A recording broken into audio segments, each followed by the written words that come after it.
Bonjour Vanessa, bonjour. Comment allez-vous? Ça va. Merci. En moyenne, on est à une visite à domicile tous les 15 jours. Mais après, encore une fois, on s'adapte vraiment à l'organisation des familles. Déjà, c'est de la libre adhésion, donc la personne en fait a le choix d'arrêter son accompagnement lorsqu'elle le désire. Et l'accompagnement se fait selon les besoins et les souhaits de la personne. Il faut que ça vienne des parents, ce sont eux qui nous apportent la matière pour travailler.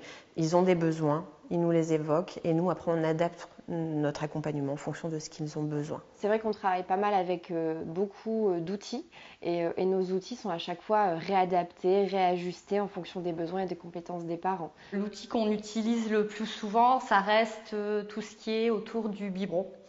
Parce que tout ce qui est repérage dans le temps, c'est souvent compliqué, de même les quantités en fonction de l'âge, ce qu'on peut donner, etc.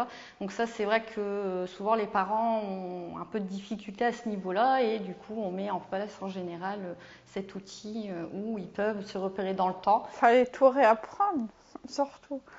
Le bain, le change, les biberons, les pleurs.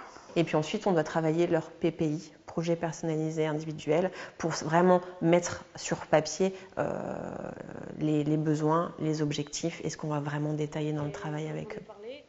S'il n'y a pas de confiance, la personne ne vous donnera pas les cartes. Si elle ne nous raconte pas, si elle ne nous explique pas où est sa difficulté, parce que c'est là où, si elle n'a pas confiance, forcément, elle ne va pas nous dire je ne vais pas bien, je ne suis pas sûre de moi. Il faut vraiment qu'elle ait confiance pour évoquer ses problèmes, pour qu'on puisse travailler dessus. On avait prévu une synthèse partenaire justement, je ne sais pas si vous aviez noté la date, pour qu'on puisse justement refaire le point par rapport à tout ça. Si, c'est le 28. Et le lien est plus facile quand on va chez les gens. Les gens qui sont derrière un bureau, quelquefois on n'a pas envie de leur raconter, on les voit une fois, je sais pas, par semaine, tous les 15 jours, c'est pas la même chose. Donc le fait qu'on soit plus présent, qu'on soit joignable, alors 7-8 heures par jour, et puis le fait d'aller au domicile, c'est totalement différent. S'il y a des questions qu'on ne comprend pas, on me dit, écoute, j'ai pas compris, tu peux me faire comprendre. Toi, tu arrives à nous faire comprendre qu'eux, ils ont du mal. Il faut avoir confiance en la personne, hein. C'est pas... on n'a pas confiance en tout le monde non plus, hein. On ne donne pas ce qu'on a à dire à tout le monde non plus, hein. Il y a certains rendez-vous où je vais être bloquée et là j'ai besoin de quelqu'un qui me dit je vais t'accompagner et puis ça va aller.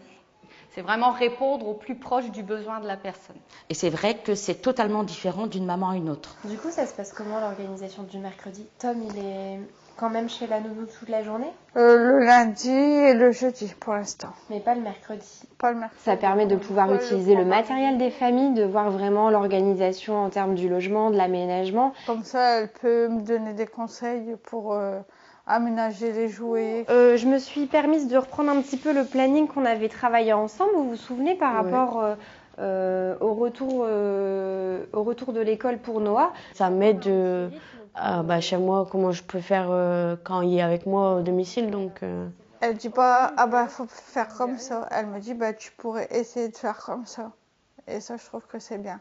Et ça fait du bien d'avoir un petit peu d'être soutenu derrière quand même. L'idée, c'est de les mettre en valeur dans leur rôle de parents, de mettre vraiment en avant leurs compétences parentales et dans le but qu'ils se sentent le plus à l'aise possible et qu'ils puissent être le plus autonomes possible. J'ai moins peur en m'occupant de Tom. Je sais que je suis capable. Bon, je suis pas confiante à 100%, mais je sais que je suis une bonne maman, que je peux y arriver.